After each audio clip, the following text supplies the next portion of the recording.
స్వప్న రిసెప్షన్‌లో రాహుల్‌ని చూసి పరిగెత్తుకుంటూ వస్తూ ఉండగా, తన చేతిలో ఉన్న కూల్ డ్రింక్స్ అన్నీ కూడా కింద పడిపోతాయి.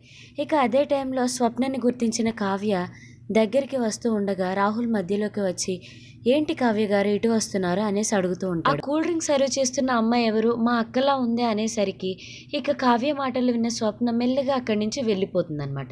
రాహుల్ తనకి ఏదో ఒకటి నచ్చజెప్తాడనమాట కావ్యకి. తను మీ అక్క కాదు అనేసి. అయినా సరే కావ్యకి ఏదో ఒక డౌట్ అనేది వస్తూనే ఉంటుంది. ఇక కళ్యాణ్ దగ్గరికి వెళ్ళి అసలు ఈ రాహుల్ ఎవరు అనేసి అడుగుతూ ఉంటుంది. తను మా అత్త కొడుకు, పెళ్ళికి రాలేకపోయాడు, కంపెనీలో ఏదో అగ్ని ప్రమాదం జరిగితే అక్కడికి వెళ్ళాడని చెప్పగానే ఇక కావ్యకి డౌట్ వస్తుందన్నమాట స్వప్న అలానే రాహుల్ మీద. ఇక స్వప్న వెంటనే రాహుల్ దగ్గరికి వచ్చి, "నువ్వు నన్ను ఎందుకు మోసం చేసావు? 3 రోజుల మట్టి నాకు అన్ని అబద్ధాలు చెప్పి నువ్వు రాజ్ రిసెప్షన్ ఫంక్షన్కి వస్తావా? నువ్వు వెంటనే నన్ను పెళ్లి చేసుకోలేదంటే నేను జరిగిన విషయం మొత్తం కూడా నువ్వు నన్ను లేపుకొని తీసుకువెళ్ళావని మీ ఫ్యామిలీ మొత్తానికి చెప్పేస్తాను" అని బెదిరిస్తూ ఉండగా ఇక రాహుల్ అంటాడనమాట, "మీ గురించి మీ ఫ్యామిలీ గురించి నాకు మొత్తం తెలుసు.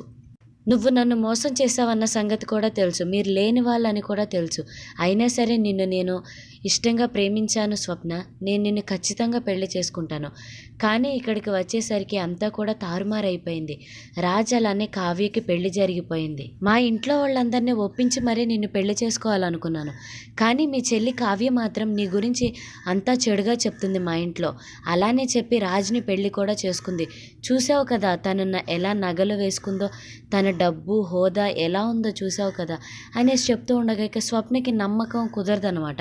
మా చెల్లి అలాంటిది కాదు, నా గురించి అలా చెప్పదు అనేసి. అయినా సరే ఇక రాహుల్ కావ్య గురించి లేనిపోనివన్నీ చెప్పి స్వప్నని ఎలా అయినా సరే నమ్మించేస్తాడనమాట. మరొక వైపు రిసెప్షన్ అంతా ముగిసిన తర్వాత కావ్య తన నగలన్నీ కూడా జాగ్రత్తగా తీసేసి వాళ్ళకి ఇచ్చేసేయాలని జాగ్రత్త చేస్తూ ఉండగా ఇక స్టోర్ రూమ్లో కదా కావ్య ఉండేది, అక్కడికి అపర్ణ వస్తుందన్నమాట. ఆ నగలన్నీ కూడా ఈ ఇంటి కోడలు పెట్టుకోవాల్సింది నువ్వు కాదు అనేసి కావ్య దగ్గర నుంచి ఆ నగలన్నీ తీసుకుని వెళ్ళిపోతుంది.